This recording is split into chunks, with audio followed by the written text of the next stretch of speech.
Hello everyone, আজকে সকাল সকাল তোমাদের সামনে আমি পিয়া আর একটি নতুন মিনি ব্লগ নিয়ে হাজির হয়ে গেছি। মেয়েকে নিয়ে গিয়েছিলাম সকালে স্কুলে। আর শাশুড়ি মা এই যে দেখো রান্না বান্নার সমস্ত আয়োজন আর কি জোগাড় করে রেখে দিয়েছে। আজকে করব কলার থোড়ের তরকারি। আর এই কলার থোড়ের তরকারিটা কিন্তু আমার শাশুড়ি মার কাছে আমার বিয়ের পরে প্রথম শেখা।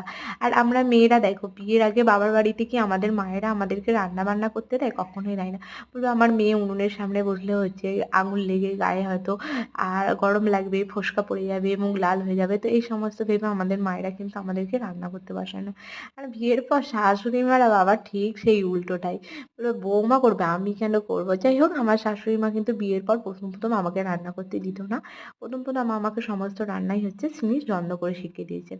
আর আমি দেখেছি আমার আশেপাশে অনেক শাশুড়িরাই আছে, বৌমা হচ্ছে না রান্না করাতে পারলে আর কি প্রথম তাদেরকে ঝোড়া খানেক কথা শোনাতো। আর এই যে শাশুড়ি মারা নতুন বৌমাকে হচ্ছে ঝোড়াখানেক কথা শোনার জন্য বুড়ো বয়সের জন্য অপেক্ষা করে থাকুন, যে যেমন ব্যবহার করবে সে ঠিক সেই ফলাফল পেয়ে যাবে।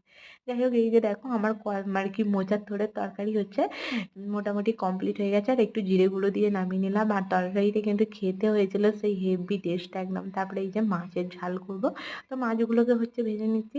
আর রান্না বান্না সেরে স্নান টান সেরে চলে গিয়েছিলাম মেয়ের জামা কাপড়গুলো আর কি ছাদে মেলতে। তো টাটা সবাইকে এখন।